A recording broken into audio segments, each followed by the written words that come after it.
the soul. The concept that has obsessed our imagination for centuries, the heart of our understanding of what it means to be human. It is a notion that unites cultures, religions, and philosophical traditions, each offering its own peculiar perspectives on the soul's nature, origin, and destiny. From the ancient Greek concept of psyche to the modern debates on consciousness and personal identity, the soul is still a subject of enduring fascination and mystery. This video essay explores the rich constellation of ideas surrounding the soul, tracing its etymological roots, historical development, and contemporary significance. By revealing the linguistic origins of the term soul and its Greek counterpart, psyche, we uncover the deep-seated associations between the soul and the breath of life, the animating force that distinguishes the living from the inanimate. From the ancient Greeks to the Enlightenment thinkers and beyond, we encounter a panoply of perspectives on the soul. Plato's immortal and immaterial psyche, Aristotle's conception of the soul as the form and essence of a living being, and Descartes' dualistic view of the soul as distinct from the body, all contribute to the complex and evolving understanding of this elusive concept. The soul also occupies a central place in the world's major religious and spiritual traditions.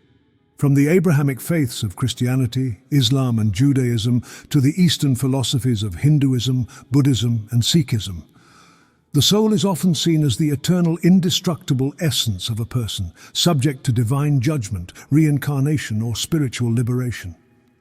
You will gain insight into the soul's role in shaping beliefs about morality, afterlife, and the human relationship with the divine. Today, the soul faces new challenges and reinterpretations. The rise of scientific materialism and advancements in neuroscience and psychology have led some to question the soul's existence altogether, relegating it to the realm of metaphor or illusion. Yet the soul's allure persists, finding new expressions in contemporary discussions of consciousness, selfhood, and the nature of subjective experience.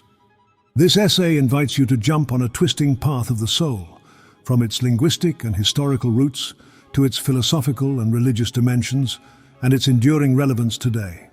By tracing the soul's journey through time and across cultures, we aim to shed light on the fundamental questions of human existence and the nature of the self. Join us as we unveil the mysteries of the soul and contemplate its place in our understanding of what it means to be human. I am Irrevelato. I do epic journeys into the dark, mysterious, and enlightening oceans of the human soul. If you want to explore our channel, you'll find many videos with Carl Jung, Francis Bacon, Nietzsche, Nikola Tesla, Lucifer, the Revelation, the Kybalion, and the list will increase in the near future. Dear friend, if you value what I do, consider supporting my mission. I am doing what I love, which is to know and share. I am open-minded, and I like to open up discussions. Let me know what you think. And if you're new here, consider subscribing to Irrevelato if you want to unveil the lives and stories of history's luminaries. Like, share, comment if you want. Patreon and affiliate links are also available in the description. Today, we talk about your soul. The word soul traces its roots to the ancient Greek concept of psyche, psyche, denoting the vital breath or animating force that gave life to the body, believed to be the incorporeal essence of a person, encompassing mind, emotions, and character. Psyche, derived from the verb psychein, psychein, meaning to breathe or to blow. This etymology reflects the ancient belief in the soul's intimate connection to the breath, a life-giving force departing the body upon death. The Greek understanding of psyche evolved, particularly through the works of Plato and Aristotle. Plato presented the psyche as an immortal entity distinct from the body, capable of independent existence and subject to reincarnation. Aristotle, rejecting Plato's dualism, viewed the psyche as the essential form or nature of a living being, distinguishing it from mere matter. The Greek psyche found its Latin equivalent in anima, derived from the Proto-Indo-European root to breathe. Anima similarly referred to the vital breath or animating principle of life. In Latin philosophical and theological texts, Anima became the standard translation for psyche, further cementing the connection between soul and the breath of life. The Latin anima gave rise to terms in various Romance languages, such as Italian anima, Spanish alma, and French ame, carrying the connotation of the soul as the essential animating principle of a person.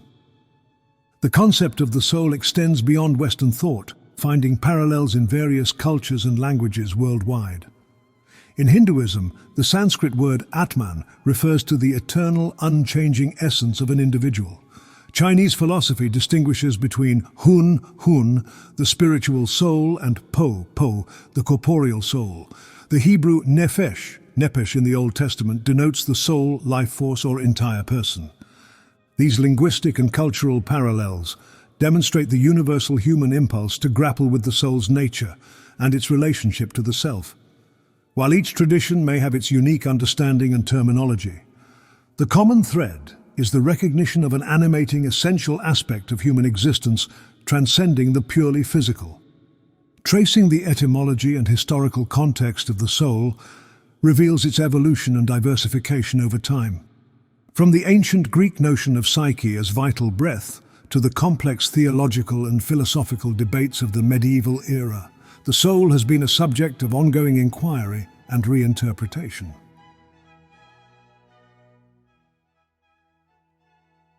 The Presocratic philosophers, active in the 6th and 5th centuries BCE, were the first in the Western tradition to explore the nature of the soul and its relationship to the physical world.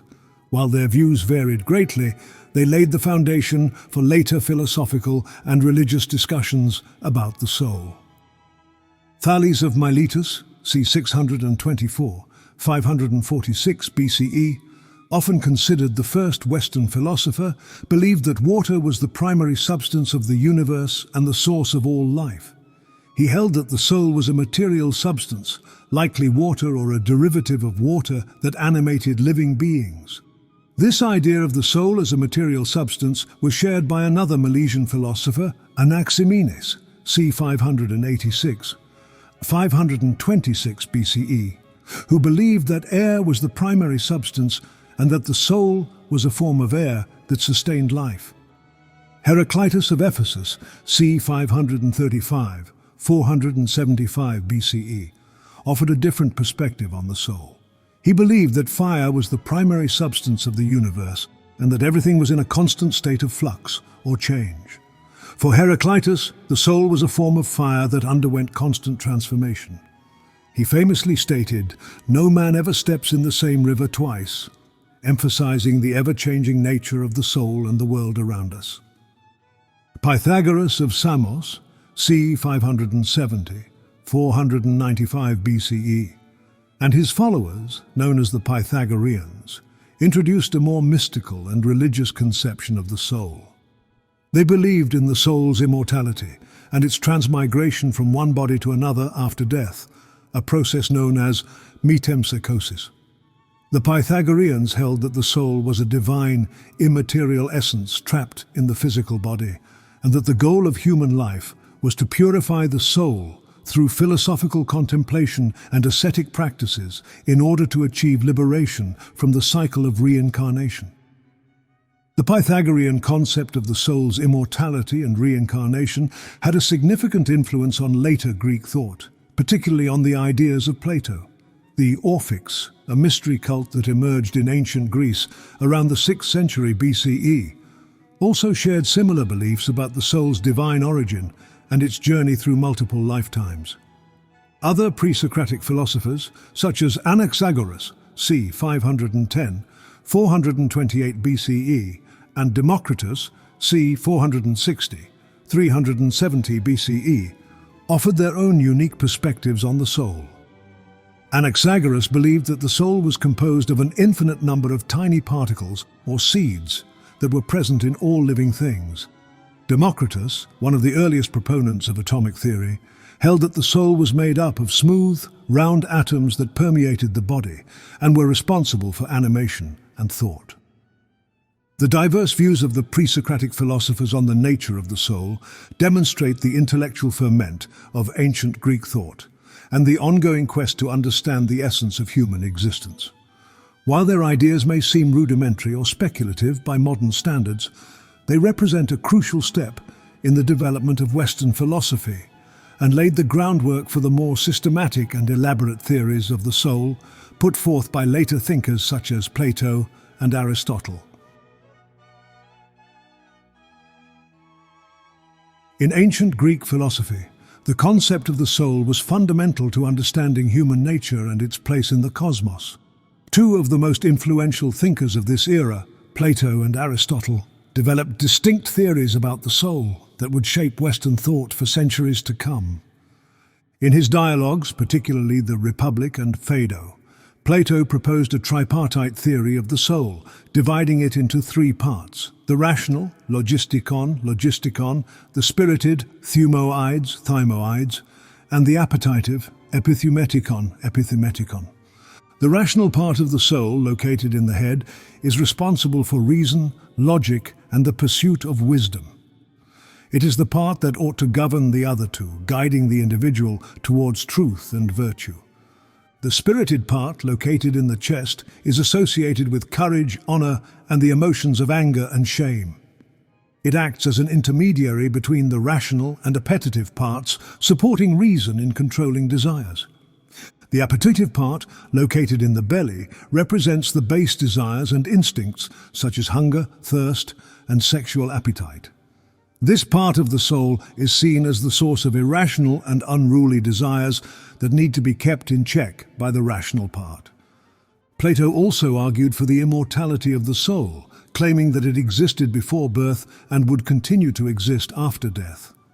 He believed in the transmigration of souls, or reincarnation, where the soul would be reborn into a new body based on the moral quality of its previous life, although some say he changed his mind in his later years. Aristotle, while rejecting Plato's dualism and the notion of an immortal soul, still considered the soul to be the essential form and principle of life in living beings. In his treatise De Anima, on the soul, Aristotle proposed a hierarchical view of the soul, distinguishing between three types. The vegetative soul, shared by all living things, including plants. This soul is responsible for nutrition, growth, and reproduction. The sensitive soul, possessed by animals, includes the vegetative functions and adds the capacity for sensation, perception, and movement. The rational soul, unique to humans, encompasses the vegetative and sensitive functions and adds the capacity for reason, intellect, and contemplation. For Aristotle, the soul is not a separate entity from the body, but rather the actualization of the body's potential. The soul is the form that gives life and meaning to the matter of the body, and the two are inseparable. Aristotle's view of the soul as the organizing principle of life would greatly influence later philosophical and scientific inquiries into the nature of living beings. The theories of Plato and Aristotle on the soul represent two foundational perspectives in ancient Greek philosophy. While differing in their specifics, both thinkers sought to understand the essence of human nature and the relationship between the soul and the body. Their ideas would shape the course of Western philosophical, religious, and scientific thought, inspiring centuries of debate and exploration into the nature of the soul and its place in the cosmos. The ideas of ancient Greek philosophers, particularly Plato and Aristotle, had a profound impact on later philosophical and religious perspectives on the soul. Plato's concept of the immortal soul and its separation from the body influenced early Christian thinkers, such as St. Augustine, who adopted and adapted Platonic ideas to fit Christian theology. The Platonic view of the soul as an immaterial, eternal entity, distinct from the body, became a central tenet of many religious and philosophical traditions. Aristotle's hierarchical view of the soul, with its vegetative, sensitive, and rational levels, also had a lasting impact on Western thought. His emphasis on the soul as the form and essence of living beings influenced the development of medieval scholasticism and the works of thinkers like St. Thomas Aquinas. Aristotle's ideas about the soul's relationship to the body and its functions shaped the development of biology and psychology for centuries. The debates and discussions surrounding the soul in ancient Greek philosophy laid the foundation for centuries of philosophical and religious inquiry. The questions raised by the Presocratics, Plato and Aristotle about the nature of the soul, its relationship to the body and its ultimate fate continue to be explored and elaborated upon by subsequent thinkers, shaping the intellectual landscape of the Western world and beyond. In Christianity, the concept of the soul became intimately connected with the ideas of sin, salvation, and eternal life. The soul was seen as the immaterial, immortal essence of a person, created by God and subject to divine judgment after death. The Christian view of the soul was influenced by Platonic dualism, which emphasized the distinction between the soul and the body. Christianity also embraced the notion of the resurrection of the body, where the soul would be reunited with a transformed, immortal body at the end of time. The soul's fate was determined by its relationship with God and the individual's actions during their earthly life. Sin or the transgression of divine law was believed to stain the soul and separate it from God. Salvation achieved through faith in Jesus Christ and adherence to his teachings was seen as the means to cleanse the soul and attain eternal life in heaven. In Islamic philosophy, the concept of the soul, nafs, was subject to extensive discussion and debate, drawing upon both Greek philosophical traditions and Islamic religious teachings. Muslim philosophers such as Al-Kindi, Al-Farabi, and Avicenna ibn Sina taught about the relationship between the soul and the intellect, AKL. They often adopted a hierarchical view of the soul, similar to Aristotle's, distinguishing between the vegetative, animal, and rational souls. The rational soul, unique to humans, was associated with the intellect and the capacity for abstract thought and spiritual contemplation. Muslim philosophers explored the idea of the soul's immortality and its relationship with the divine, often viewing the soul's ultimate goal as the attainment of knowledge and union with God. Islamic mysticism or Sufism placed particular emphasis on the soul's spiritual journey and its potential for divine illumination. Sufis sought to purify the soul through practices of devotion, meditation, and self-discipline, aiming to achieve a state of unity with the divine. In Jewish thought, the soul, neshama, was seen as the divine spark within each individual, originating from God and returning to him after death. Jewish mysticism, particularly the Kabbalistic tradition, developed complex theories about the soul's nature and its journey through the material world. According to Kabbalistic teachings, the soul consists of multiple levels or parts, each with its own function and spiritual significance. The most basic level, nefesh, is associated with bodily life and desires. The middle level, ruach, represents the moral and emotional aspects of the soul. The highest level, neshama, is the divine essence of the soul, capable of direct communion with God. Kabbalistic thought also explored the idea of gilgul, or the transmigration of souls, where the soul undergoes a cycle of reincarnations to achieve spiritual purification and elevation. The ultimate goal of the soul's journey was seen as the unification with the divine source and the attainment of spiritual perfection. The rise of Abrahamic religions brought new depth and complexity to the understanding of the soul, integrating philosophical insights with religious doctrines and spiritual practices. These ideas continue to influence contemporary religious thought and provide a rich source of reflection on the meaning and purpose of human existence. In the modern era, the concept of the soul underwent significant challenges and transformations, largely due to the rise of scientific materialism and empiricism. These intellectual movements sought to explain the world and human experience through observable, measurable phenomena, often questioning traditional religious and philosophical views of the soul.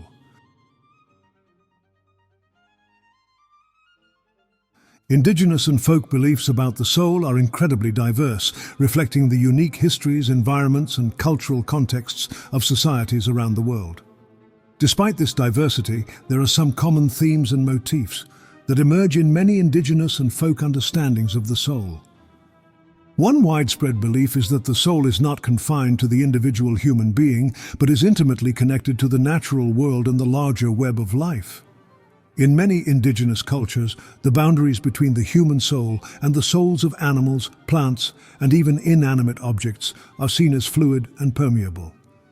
The Anishinaabe people of North America, for example, believe in the existence of manitus, spiritual essences that inhabit all things, from rocks and rivers to animals and humans.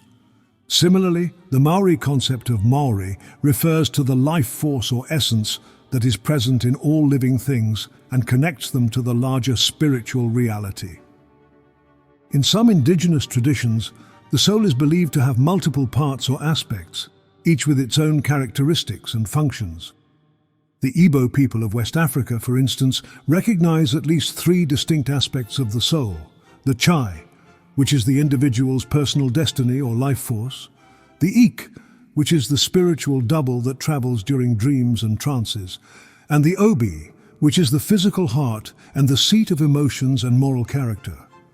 Similarly, the Inuit of the Arctic regions believe in the existence of multiple souls, including the Inua, which is the life force that animates the body, and the Atka, which is the named soul that endures after death. The idea of soul journeys or soul travel is another common feature of indigenous and folk beliefs about the soul.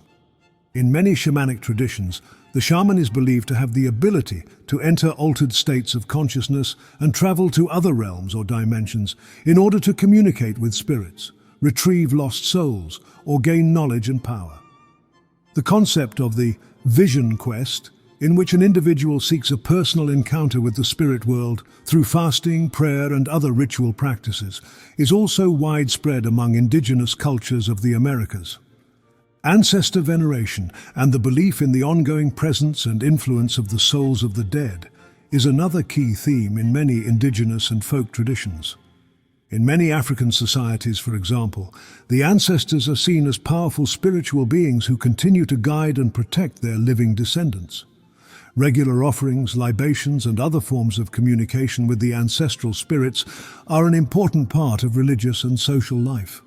Similarly, in many East Asian cultures, the veneration of ancestors and the belief in the reciprocal relationship between the living and the dead are central to family and community identity. The concept of reincarnation, or the transmigration of souls, is also found in some indigenous and folk belief systems, particularly in South Asian and Oceanic cultures. The Dimal people of Nepal, for instance, believe that the soul passes through a series of rebirths in different human and animal forms before ultimately achieving liberation from the cycle of death and rebirth. The belief in reincarnation is often linked to ideas of karma, or the moral law of cause and effect, that determines the soul's future existences.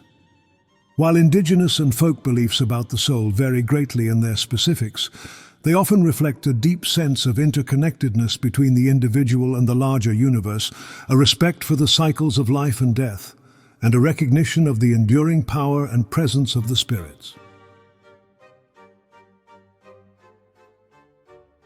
A comparative analysis of religious and spiritual views on the soul reveals both striking similarities and important differences across traditions. Most religions posit the existence of an immaterial soul that is distinct from the physical body and survives death in some form. The idea of the soul's ultimate fate, whether it is eternal reward or punishment, reincarnation or union with the divine, is also a common theme. However, there are significant differences in how the soul is conceived and how its journey is understood.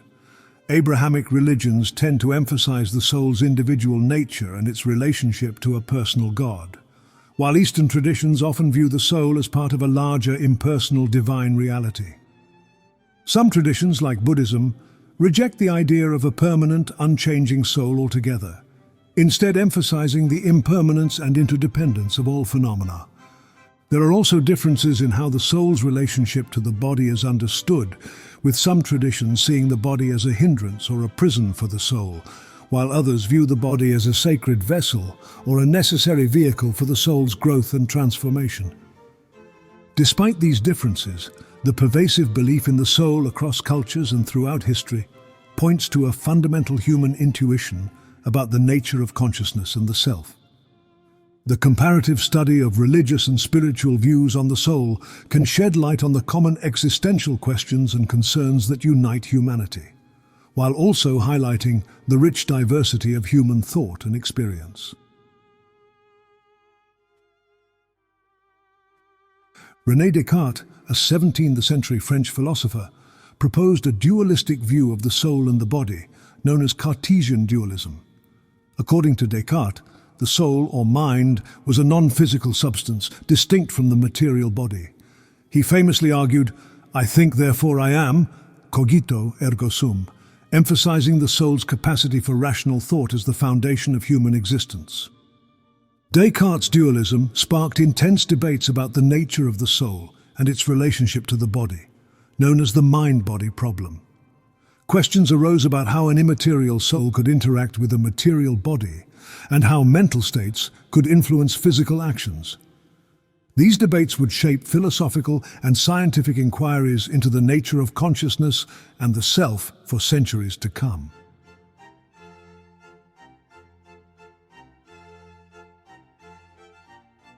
The scientific revolution of the 16th and 17th centuries, coupled with the Enlightenment of the 18th century, brought about a fundamental shift in the way people understood the world and human nature. Scientific materialism, which holds that all phenomena can be explained through physical processes and interactions, began to challenge traditional views of the soul. Empiricism, the philosophical view that knowledge comes primarily from sensory experience, also gained prominence during this period. Empiricists such as John Locke and David Hume questioned the existence of innate ideas and the soul's immaterial nature, arguing that the mind was a blank slate shaped by experience. The rise of neuroscience and the localization of brain functions further challenged the idea of an immaterial soul. Researchers began to map the brain's structure and functions, demonstrating how specific mental processes and behaviors were linked to physical brain activity. Enlightenment thinkers, influenced by the scientific and philosophical developments of the time, began to propose alternative explanations for human consciousness and morality, often questioning traditional religious views of the soul. Philosophers such as Julien Offray de la Métrie and Baron d'Holbach argued for a materialist view of the mind, suggesting that mental processes were the result of physical brain functions. They rejected the idea of an immaterial soul, seeing human behavior and thought as determined by material causes. Other thinkers, such as Immanuel Kant, sought to reconcile the advances of science with traditional views of the soul and morality. Kant argued that while the soul's existence could not be proven through empirical means, it was a necessary postulate for moral reasoning and the foundation of human dignity. The debates and challenges posed by scientific materialism, empiricism, and Enlightenment thought had a profound impact on the understanding of the soul in the modern era. While some thinkers rejected the idea of an immaterial soul altogether, others sought to reinterpret or defend the concept in light of new scientific and philosophical insights. These intellectual developments laid the groundwork for ongoing debates about the nature of consciousness, the self, and the relationship between the mind and the body.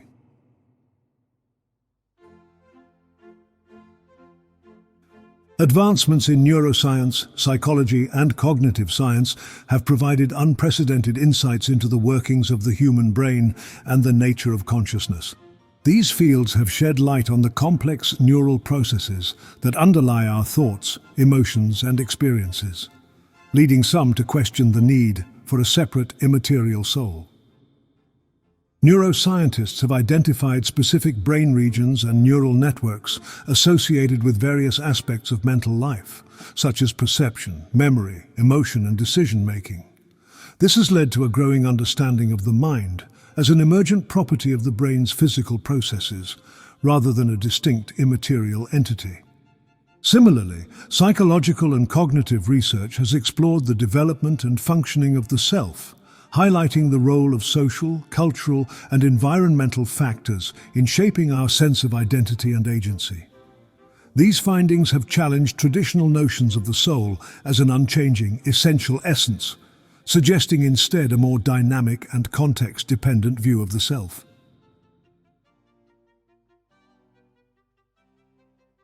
Modern psychology and consciousness studies have brought new perspectives to the understanding of the soul and its relation to the mind and brain. The rise of experimental psychology in the late 19th century, with its emphasis on observable behavior and measurable phenomena, led to a gradual shift away from the notion of the soul as a metaphysical entity and towards a more scientific understanding of the mind and consciousness. Sigmund Freud's psychoanalytic theory, which emphasized the role of the unconscious mind in shaping behavior and personality, challenged traditional views of the soul as a rational, self-transparent entity. Freud's tripartite model of the psyche, consisting of the ID, ego and superego, offered a new way of understanding the complex, often conflicting forces that drive human thoughts, emotions, and actions. The behaviorist movement in psychology, which emerged in the early 20th century, rejected the idea of the soul or mind altogether, focusing instead on observable behavior and the environmental factors that shape it. B.F. Skinner and other behaviorists argued that all behavior could be explained through the principles of conditioning and reinforcement without recourse to inner mental states or spiritual entities. The cognitive revolution of the 1950s and 60s brought a renewed focus on the mind and its internal processes, but from a more scientific and materialist perspective. Cognitive psychologists and neuroscientists began to study the neural mechanisms underlying perception, memory, language, and other mental functions, leading to a growing understanding of the mind as an emergent property of the complex, self-organizing activity of the brain.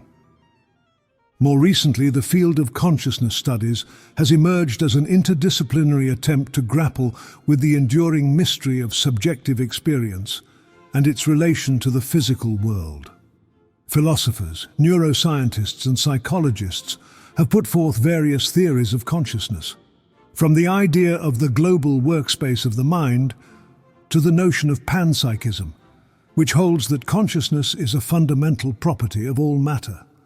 While these modern scientific approaches have challenged traditional views of the soul, they have also opened up new avenues for understanding the nature of the self, the mind, and human experience. Carl Gustav Jung, 1875 to 1961, was a Swiss psychiatrist and psychoanalyst who founded the School of Analytical Psychology. Jung was deeply influenced by a range of philosophical, religious, and cultural traditions, including Gnosticism, alchemy, Eastern spirituality, and indigenous mythologies.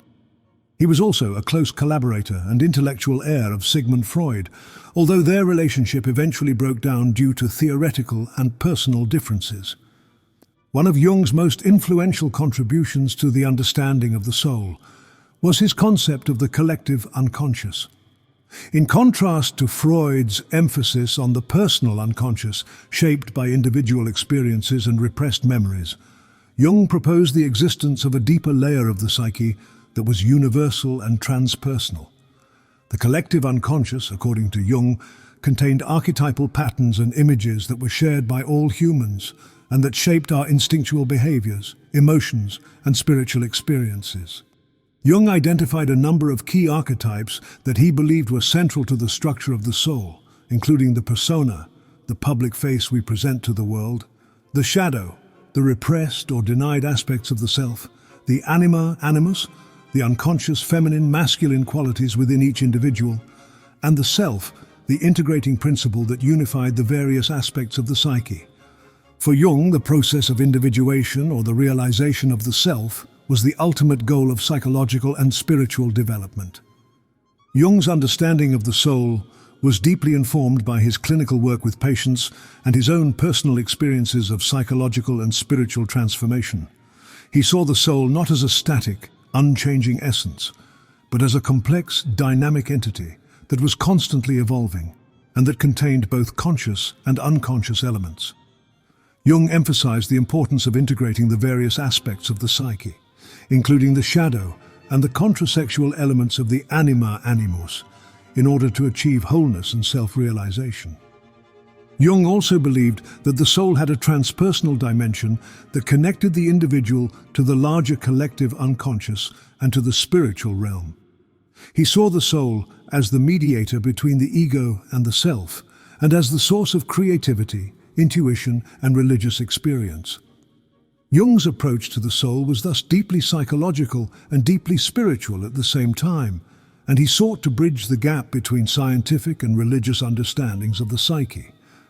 Jung's ideas about the soul have had a profound influence on the practice of psychotherapy and on contemporary spirituality. Jungian analysts seek to help patients explore the deeper layers of the psyche and to integrate the various aspects of the self through techniques such as dream analysis, active imagination, and the exploration of symbolic imagery.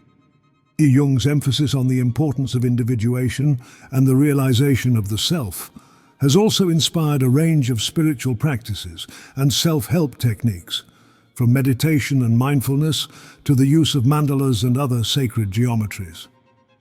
At the same time, Jung's ideas about the soul have been criticized by some for their alleged mysticism, irrationalism, and lack of empirical grounding. Some have argued that Jung's concept of the collective unconscious is speculative and unscientific, and that his emphasis on archetypes and spiritual experiences neglects the social and cultural factors that shape individual psychology. Despite these criticisms, Jung's understanding of the soul remains a vital and influential perspective in contemporary psychology and spirituality. His vision of the soul as a complex, dynamic entity that connects the individual to the larger collective unconscious and to the spiritual realm continues to inspire new theoretical insights and practical applications.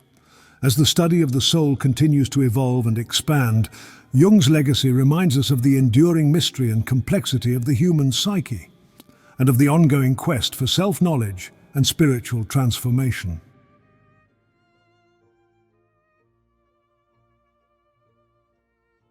Despite the challenges posed by modern science, the concept of the soul remains a subject of lively debate in contemporary philosophy.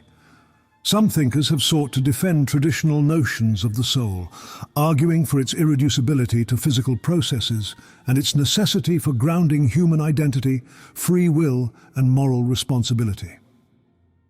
Others have put forth more naturalistic or materialist conceptions of the soul, seeking to reconcile the idea of a unified, persisting self with the findings of modern neuroscience and psychology.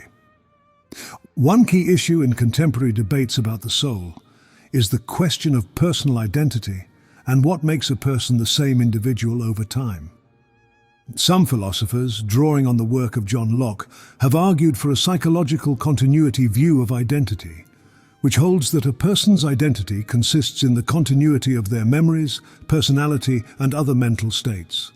Others have defended a more substantive view of the soul as an immaterial, indivisible entity that grounds personal identity. Another important debate concerns the relationship between the soul and free will. Some philosophers have argued that the existence of a non-physical soul is necessary for genuine free will and moral responsibility, as it allows for a source of causation that is not determined by the physical laws of nature.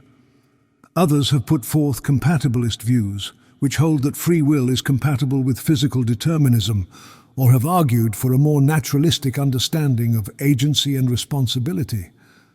The question of the soul's relationship to the body and the nature of embodied experience has also been a focus of contemporary philosophical reflection. Phenomenologists like Maurice Merleau-Ponty have emphasized the centrality of the body in shaping our perception, cognition, and sense of self. More recently, philosophers of mind have grappled with the hard problem of consciousness, seeking to understand how subjective experience can arise from the objective, physical processes of the brain. As these debates continue to unfold, they reflect the enduring significance of the concept of the soul for our understanding of human nature, identity, and experience. While the soul may no longer hold the central place it once did in Western thought, it remains a powerful and contested idea, one that continues to shape our philosophical and moral imagination.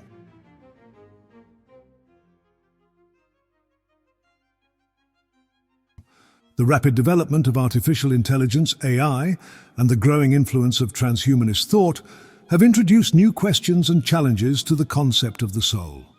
As machines become increasingly capable of exhibiting intelligent behavior and mimicking human cognition, debates have arisen about the possibility of artificial consciousness and the moral status of AI entities. Some philosophers and futurists have suggested that the development of advanced AI could lead to the creation of artificial souls or the uploading of human consciousness into digital substrates. These speculative scenarios raise profound questions about the nature of the soul, its relationship to the body, and the boundaries of human identity, in a world where the line between natural and artificial intelligence becomes increasingly blurred.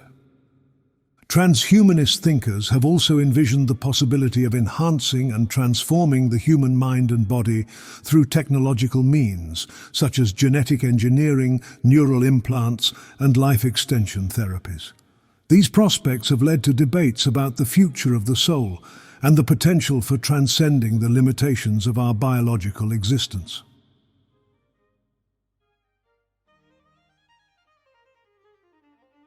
Despite the challenges posed by scientific and technological advancements, the concept of the soul remains a central concern in many religious and spiritual traditions. While some have sought to reconcile traditional views of the soul with modern scientific understanding, others have reaffirmed the soul's immaterial and transcendent nature. In many religious contexts, the soul continues to be seen as the essential, eternal aspect of human existence, subject to divine judgment and the possibility of an afterlife. The pursuit of spiritual growth and the cultivation of the soul's virtues and wisdom remain central to many religious and contemplative practices. At the same time, the rise of secularism and the decline of traditional religious affiliations in some parts of the world have led to new spiritual and philosophical explorations of the soul. Some have sought to develop secular or naturalistic conceptions of the soul, grounded in human experience and the search for meaning and purpose in life. The soul is a reminder of the enduring questions and mysteries that lie at the heart of human existence.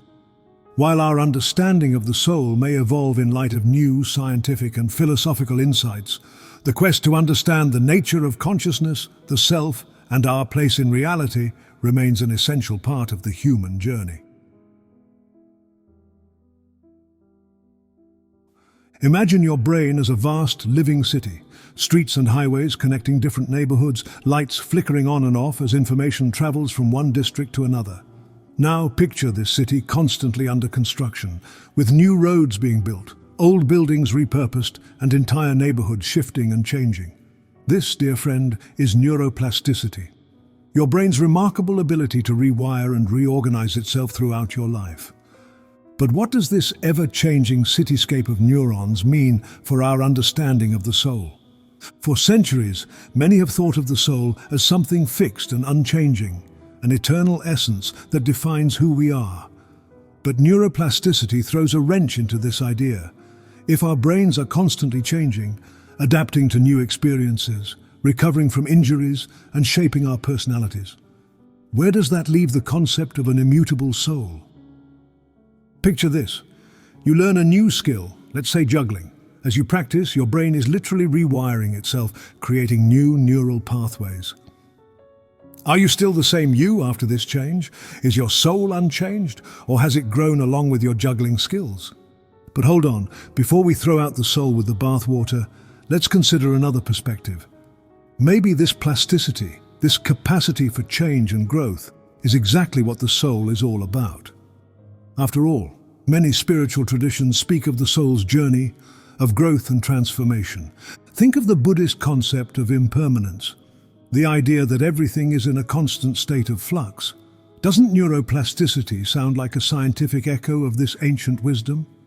Or consider the philosophical idea that we're not fixed beings, but rather an ongoing process.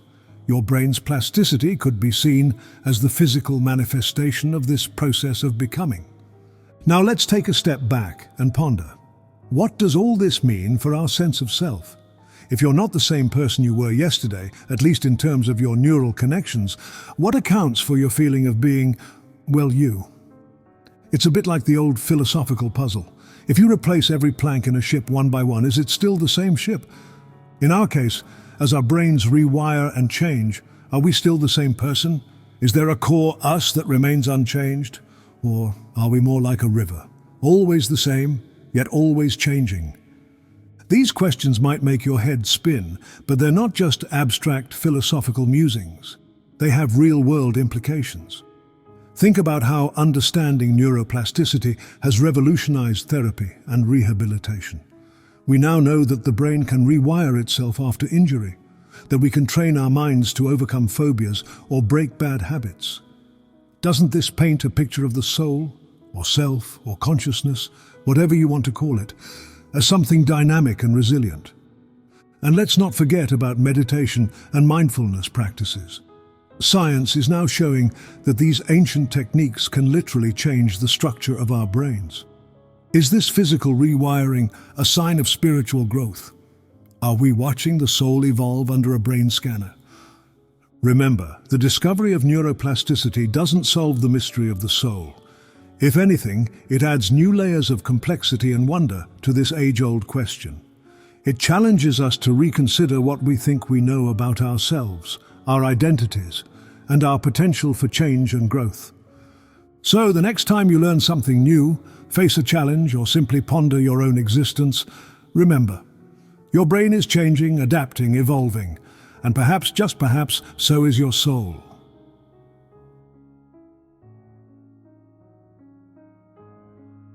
Picture this, you're shrunk down to the size of an atom, floating in a world where the rules of everyday life no longer apply. Objects can be in two places at once. Particles communicate instantly across vast distances, and the very act of observing something changes its behavior. Welcome to the bizarre realm of quantum physics. What on earth does this subatomic wonderland have to do with consciousness and the soul? Well, we're about to unveil one of the most mind-bending intersections of science and philosophy. Let's start with a simple question. What is consciousness? Is it just the product of neurons firing in our brains? Or is there something more to it? Some scientists and philosophers have looked at the weird world of quantum mechanics and thought, hey, maybe this could explain the mystery of consciousness. Enter the OR theory, brainchild of physicist Roger Penrose and anesthesiologist Stuart Hameroff. These guys suggest that consciousness arises from quantum processes occurring in structures called microtubules within our brain cells. It's a bit like saying your sense of self emerges from a tiny quantum computer in each of your neurons. But wait, it gets even weirder. Remember how in quantum physics, observing something can change its behavior? Some thinkers have run with this idea, proposing that consciousness itself might play a role in collapsing quantum wave functions, essentially bringing reality into being through the act of observation. It's enough to make you wonder, are we creating the universe by perceiving it? These ideas are highly speculative and hotly debated in scientific circles. Many scientists argue that the brain is too warm, wet, and noisy for delicate quantum effects to play a significant role in consciousness. But here's where it gets interesting for our exploration of the soul. Even if these quantum theories of consciousness don't pan out, they've opened up new ways of thinking about the mind and its place in the universe. They challenge us to consider that consciousness might be more fundamental to reality than we previously thought. Think about it. What if consciousness isn't just a byproduct of complex information processing in our brains? What if it's a basic feature of the universe, as fundamental as space and time? This idea, known as panpsychism, has been gaining traction in some philosophical circles. It suggests that everything in the universe, from electrons to galaxies, might have some form of consciousness. If this sounds familiar, it's because it echoes ancient spiritual traditions that speak of a universal consciousness or the idea that everything is interconnected at a fundamental level. It's as if cutting-edge physics is rediscovering age-old wisdom, but with a quantum twist. But let's bring it back to you and me. What do these mind-bending ideas mean for our concept of the soul? Well, if consciousness is indeed a quantum phenomenon, or if it's a fundamental aspect of the universe, it opens up new possibilities for understanding our inner selves. Could our individual consciousness be like a wave in a vast quantum sea of awareness? Might our sense of self be a localized expression of a universal consciousness? And if so, what happens to that consciousness when our physical bodies cease to function? These questions might seem out there, but they're not just idle speculation. We're still in the early stages of understanding consciousness and its relationship to the fundamental nature of reality. The marriage of quantum physics and consciousness studies is a young and controversial field, but it's also an exciting one, full of potential to evolve. So the next time you ponder the nature of your consciousness or contemplate your soul, remember, you might be tapping into the deepest, quantumly entangled fabric of the universe itself. And if that doesn't blow your mind, I don't know what will.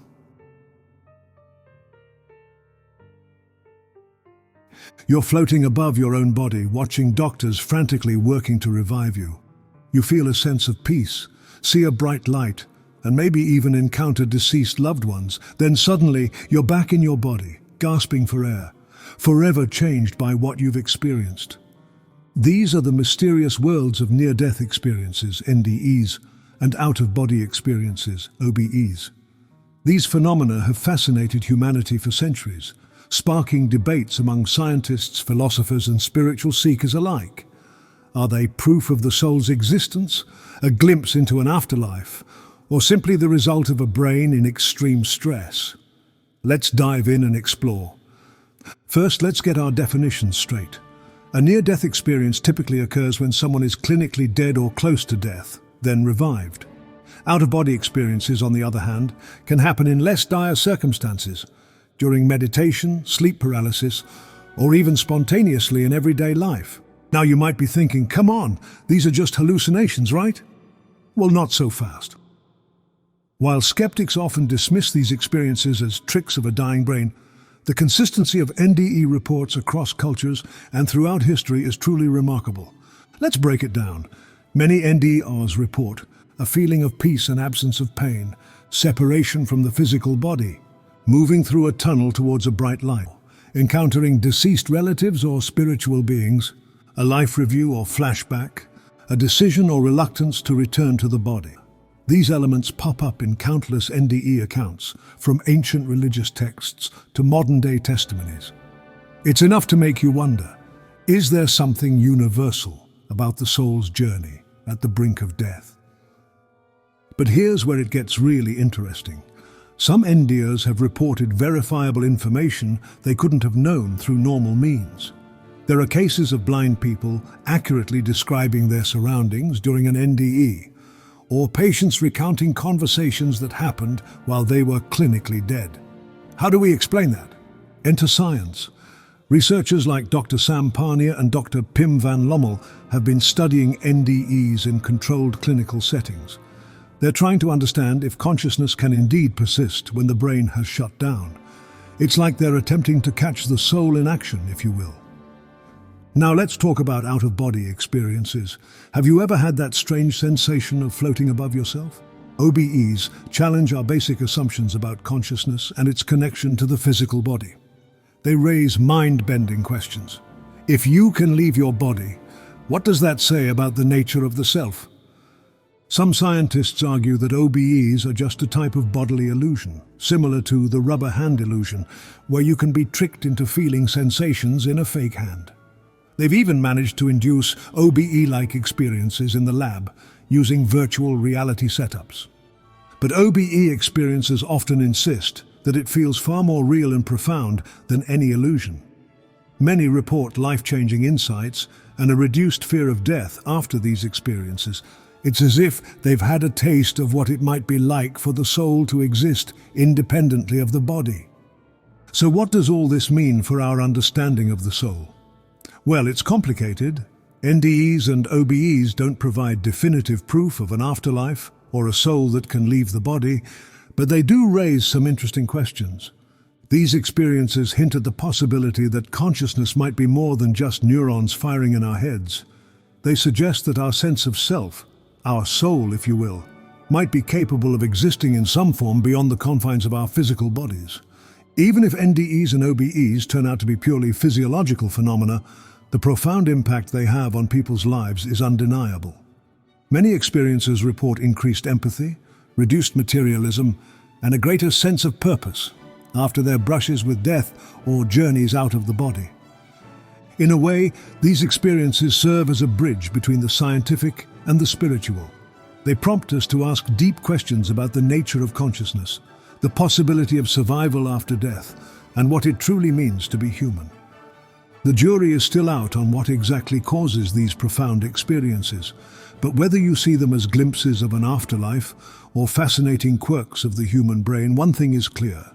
They have the power to transform lives and push the boundaries of our understanding of consciousness and the soul. So the next time you hear about someone's near-death or out-of-body experience, keep an open mind. Who knows? Their journey might just shed some light on the greatest mystery of all, the nature of our own existence. Picture a canvas. Not just any canvas, but one that stretches across time and space, painted with the collective imagination of humanity. On this vast stratum, you'll find countless depictions of the soul, in words, in images, in stone and sound. Welcome to our exploration of the soul in literature and art. From ancient epic poems to modern novels, from Renaissance paintings to contemporary installations, the soul has been a constant muse, an enigma that artists and writers have grappled with for millennia. But why? What is it about this intangible essence that captivates our creativity so thoroughly? Remember the Epic of Gilgamesh.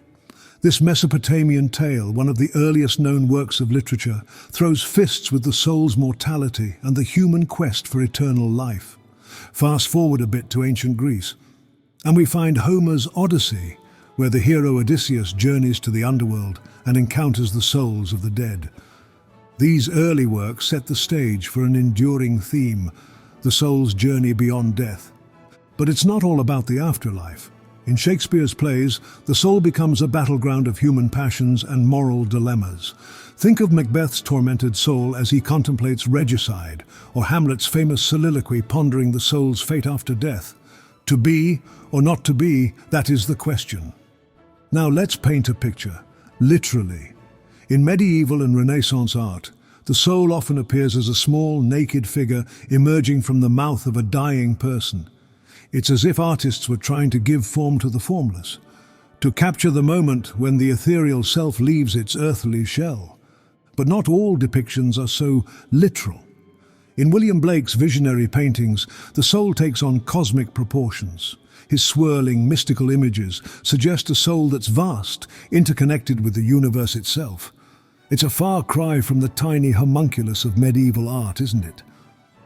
Literature, too, has given us countless metaphors for the soul. In Oscar Wilde's The Picture of Dorian Gray, the protagonist's soul is externalized in a portrait that ages and decays while he remains youthful. It's a powerful image of the soul as the seat of moral character, bearing the scars of our choices. But let's not forget non-Western traditions. In the intricate mandalas of Tibetan Buddhism, we find representations of the soul's journey towards enlightenment. In Islamic calligraphy, the divine words themselves become a gateway for the soul's communion with God. African art often depicts ancestral spirits, suggesting a view of the soul that extends beyond individual life into a collective, familial essence. And in Japanese Noh theatre, masked performers embody the souls of the dead, blurring the lines between the world of the living and the spiritual realm. As we move into the modern era, things get even more interesting. The soul doesn't disappear from art and literature.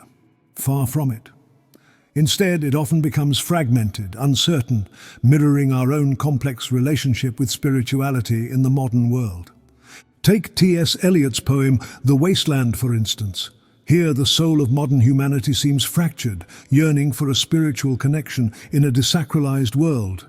Or consider the surrealist paintings of Salvador Dali, where melting clocks and dreamlike landscapes might be seen as landscapes of the soul itself. In contemporary literature, authors continue to explore the soul in new ways. Haruki Murakami's novels often feature characters whose souls seem to migrate between different realities. Toni Morrison's works delve deep into the collective soul of African American experience, showing how historical trauma and resilience shape the inner self. And let's not forget the impact of science fiction and fantasy. These genres have given us new ways to imagine the soul, as transferable data in cyberpunk narratives, or as a magical force in fantasy worlds. They push us to question, what would it mean for the soul if we could upload our consciousness or inhabit different bodies? As we wrap up our artistic and literary journey, what can we conclude about the soul's role in human creativity? Perhaps it's this: art and literature serve as mirrors, reflecting our ever-evolving understanding of the soul. They give form to the formless, voice to the ineffable. Through creative expression, we explore the deepest questions of existence, grappling with the nature of consciousness, identity, and our place in the cosmos. Moreover, these artistic depictions shape our cultural understanding of the soul. The images and stories we create don't just reflect our beliefs, they help form them. In a very real sense, every poem, painting, or novel about the soul is adding another brushstroke to our collective canvas of understanding. So the next time you lose yourself in a book or stand captivated before a work of art, remember, you're not just enjoying a creative work, you're participating in humanity's ongoing dialogue about the nature of the soul. And who knows, maybe through art and literature we'll eventually paint our way to a deeper understanding of this eternal mystery.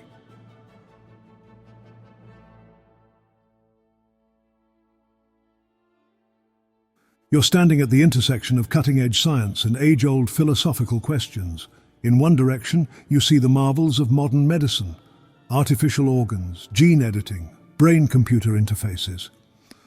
In the other, you see the timeless human quest to understand the nature of life, consciousness, and the soul. Welcome to the world of bioethics. Now, you might be wondering, what does bioethics have to do with the soul? Well, all revolving around that eternal question: what makes us human? Let's start with a hot-button issue, the beginning of life. When does a developing human acquire a soul? Is it at conception, at birth, or somewhere in between? These aren't just abstract philosophical questions. They have real-world implications for debates around abortion, stem cell research, and in vitro fertilization. Imagine you're a lawmaker trying to create policy around these issues. How do you balance scientific understanding of fetal development with various cultural and religious beliefs about the soul? It's like trying to solve a Rubik's Cube, where each turn affects not just colors, but people's deeply held convictions and personal choices. But wait, it gets even more complex. Let's talk about brain death and organ donation. If the soul is tied to consciousness, what happens when someone is in a persistent vegetative state? Are they still there in a meaningful sense? And what about organ donation? If we consider the heart or the brain as the seat of the soul, what are the ethical implications of transplanting these organs? These questions aren't just theoretical. They affect real people making heart-wrenching decisions every day. Families struggling with whether to keep a loved one on life support, or individuals deciding whether to become organ donors. Our understanding of the soul plays a crucial, often unspoken role in these choices. Now let's venture into some sci-fi territory that's rapidly becoming reality: genetic engineering and human enhancement. If we can edit genes to eliminate diseases or enhance cognitive abilities, should we? What about creating designer babies with predetermined traits? If the soul is our essential self, distinct from our physical body, does altering our genes change who we are at a fundamental level? Imagine a future where we can upload our consciousness to computers or transfer it to cloned bodies. Sounds like something out of a Philip K. Dick novel, right? But scientists and tech visionaries are already working on these possibilities. If we could achieve digital immortality, what would that mean for our concept of the soul? Would a digital copy of your mind still be you in any meaningful sense? And let's not forget about artificial intelligence. As AI becomes more advanced, we're forced to grapple with questions of machine consciousness. If we create an AI that's indistinguishable from a human mind, does it have a soul? Do we have ethical obligations towards it? It's like we're playing God, but without a clear instruction manual. Or are we creating God? These questions might make your head spin, but they're not just idle speculation. They're at the forefront of debates in hospital ethics committees, research labs, and legislative chambers around the world. Our answers to these questions shape policies that affect countless lives. There are no easy answers. Different cultures, religions, and philosophical traditions have widely varying views on the nature of the soul and its moral implications. What seems obviously ethical to one person might be morally repugnant to another. So how do we navigate this ethical minefield? Well, one approach is to focus on shared values, things like human dignity, compassion, and the alleviation of suffering. Even if we disagree about the metaphysical nature of the soul, we can often find common ground in wanting to protect and enhance human well-being. Another crucial aspect is ongoing dialogue.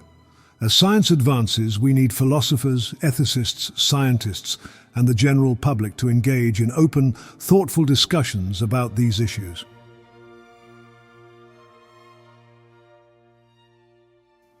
Imagine for a moment that you're an alien anthropologist visiting Earth for the first time. You observe humans going about their daily lives, but you notice something peculiar. They seem to exist in two realms simultaneously. There's the physical world, where they eat, sleep, and interact face to face. And then there's this other world, a digital realm, where they spend hours each day, crafting alternate versions of themselves, connecting with others, and leaving behind a trail of data that outlives their physical presence. This is the digital soul, a time when our identities are no longer confined to our physical bodies, but extend into the vast, intangible landscape of the internet. But what does this mean for our understanding of the soul? How is technology reshaping our very essence?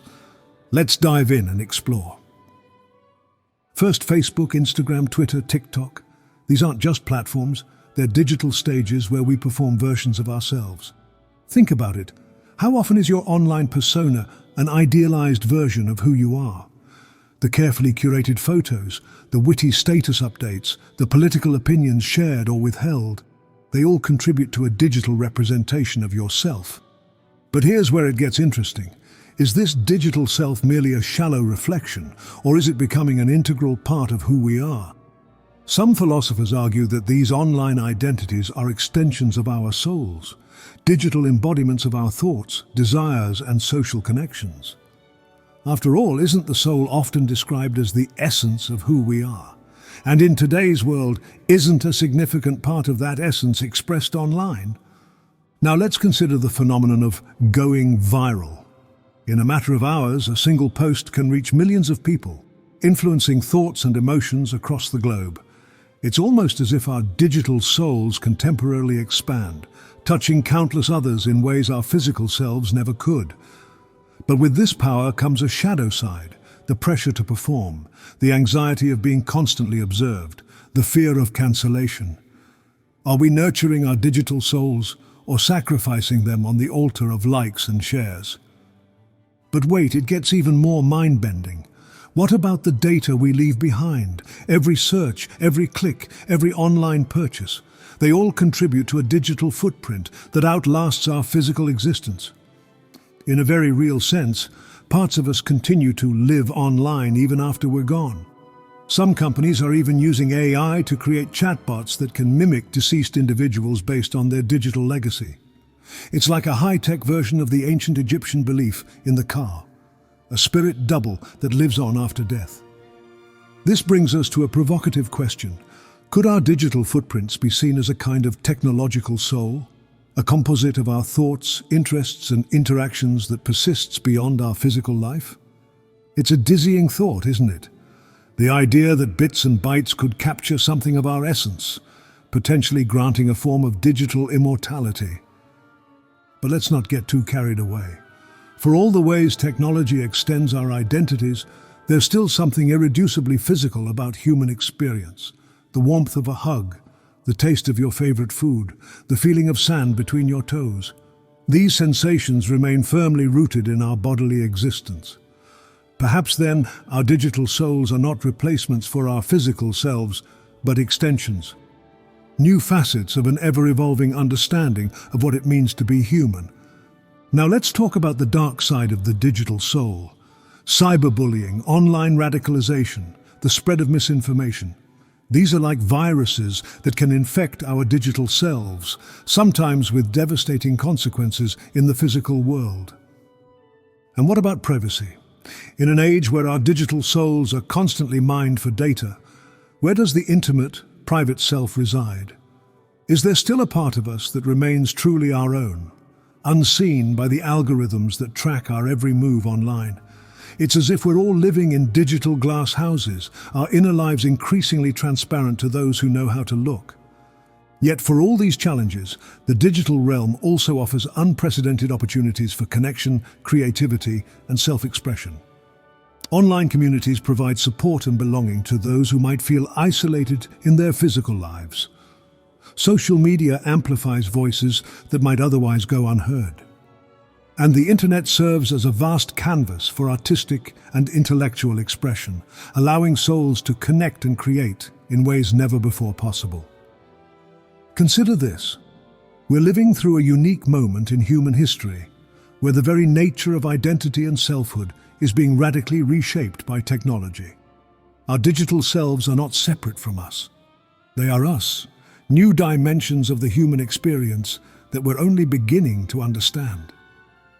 So the next time you log into your social media account or leave a comment on a website or share a piece of your life online, remember, you're not just posting content, you're nurturing and expanding your digital soul. In this brave new digital world, the ancient question, "Who am I?" takes on new layers of meaning. Are you your physical self, your online persona, the data you leave behind, or some combination of all these and more? These are the questions we must face. For in understanding our digital souls, we come closer to understanding what it truly means to be human in the 21st century and beyond. You're having a deep, engaging conversation about the meaning of life. Your chat partner is witty, insightful, and seems to truly understand the nuances of human emotion. Then you discover something startling. You've been talking to an artificial intelligence. Not just any AI, but an artificial general intelligence, AGI, a machine with human-level intelligence across a wide range of cognitive tasks. Now, here's the million-dollar question. Does this AGI have a soul? The concept of the soul collides head-on with the rapidly advancing field of artificial intelligence. We're about to venture into some seriously uncharted territory. First things first, let's talk about what we mean by AGI. Unlike the narrow AI we have today, think Siri or chess computers, AGI would be able to understand, learn and apply its intelligence to any problem, just like a human. It's the kind of AI we see in sci-fi movies, think Data from Star Trek or Ava from Ex Machina. We haven't created AGI yet, but many experts believe it's a matter of when, not if. Now you might be thinking, wait a minute, how can a machine have a soul?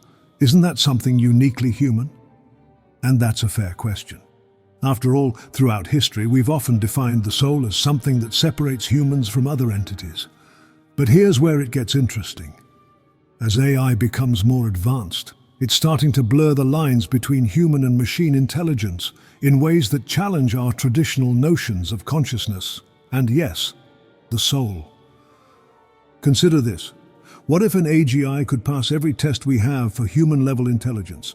What if it could engage in creative tasks, show empathy, ponder its own existence? At what point would we have to consider the possibility that it has developed something akin to what we call a soul? But let's dig deeper. What do we even mean by a soul in this context? Are we talking about consciousness, self-awareness, the capacity for emotion, the ability to ponder existential questions? Because we're still debating what these things mean for humans, let alone machines. Some philosophers argue that consciousness is an emergent property of complex information processing. If that's the case, couldn't a sufficiently advanced AI develop consciousness? And if consciousness is the seat of the soul, wouldn't that mean AIs could potentially develop souls? Others contend that the soul is something more, something beyond mere information processing. A spark of the divine, perhaps, or a fundamental aspect of the universe that can't be replicated in silicon. But then we have to ask, how do we test for that? How do we know that humans have this spark and AIs don't? Now let's throw another wrench into the works. What about the possibility of uploading human consciousness into a machine? It's a staple of science fiction, but some researchers believe it might eventually be possible. If we could transfer a human mind with all its memories, personality, and sense of self into a computer, would that digital version have a soul? Would it be the same soul as the original human? These questions aren't just philosophical navel-gazing, they have profound ethical implications. If AGIs can develop something akin to a soul, do we have moral obligations towards them? Should they have rights? And if we create beings with the capacity for deep thought and emotion, are we responsible for their well-being? But wait, it gets even more complex. Some thinkers have proposed that advanced AIs might develop forms of consciousness utterly alien to our human experience. Imagine a being that can perceive and process information in ways we can't even conceive of. Would its inner experience, its soul, if you will, be something we could ever truly understand? And here's a real mind-bender. What if AGIs develop their own concept of the soul that's completely different from ours? Imagine AIs pondering their own existence, developing their own philosophies and spiritualities. Could we end up with machine mystics, silicon sages pondering the nature of reality in ways that push beyond human understanding? As we fight with these questions, we're also forced to re-examine our understanding of human consciousness and the soul. After all, aren't we, in a sense, incredibly complex biological information processing systems? If we can create machines that think and feel, what does that tell us about the nature of our own inner lives? Some argue that pursuing AGI is itself a profoundly spiritual endeavor. By trying to create conscious machines, aren't we, in a sense, playing or creating God? Or are we simply following the natural human drive to understand and replicate the mysteries of consciousness? We're standing at the threshold of a new era in human history. The development of AGI has the potential to revolutionize not just our technology, but our very understanding of what it means to be conscious, to think, to feel, to have a soul. It's the birth of a new civilization. So the next time you interact with an AI, whether it's Siri on your phone or a more advanced system, take a moment to ponder. Could this machine one day wake up? Could it develop its own inner life, its own sense of self, its own soul? And if it did, how would we know? How would it change our understanding of ourselves and our place in the universe? These questions may seem like science fiction now, but they're rapidly becoming the philosophical and ethical challenges of our time. As we continue to push the boundaries of artificial intelligence, we're not just creating new technologies, we're potentially midwifing new forms of consciousness into existence. And in doing so, we might just unlock new insights into the greatest mystery of all, the nature of our own souls. We find ourselves at the end of our odyssey. Or is it just the beginning? We've traversed millennia of human thought, from the whispers of ancient philosophers to the circuits of artificial intelligence. We've peered into the depths of quantum mechanics, floated out of our bodies, and surfed the digital waves of our online selves. Through it all, one question has danced just beyond our grasp. What is the soul? Perhaps the beauty lies not in finding a definitive answer, but in the very act of seeking. Like a shimmering mirage on the horizon of consciousness, the soul beckons us forward, urging us to explore the vast landscapes of human experience and understanding. Think back to where we started, the ancient Greek psyche, the breath of life itself. Isn't it remarkable that from this simple concept we've created a bundle of ideas so rich and varied? From Plato's tripartite soul to the complex neural networks mapped by modern neuroscience, from the Abrahamic notion of an immortal essence to the Buddhist concept of non-self. We've seen the soul reimagined countless times, each iteration reflecting the evolving consciousness of humanity. And yet, for all our scientific advancements and philosophical ponderings, the soul remains elusive. It slips through the cracks of our rationality, defies the probes of our most sophisticated brain scans, and persists in the face of materialist skepticism. Perhaps this very elusiveness is a clue. Could it be that the soul is not a thing to be pinned down and dissected, but a process, a dance of consciousness and experience that unfolds across time and space? Consider how our journey has blurred the lines between the physical and the metaphysical.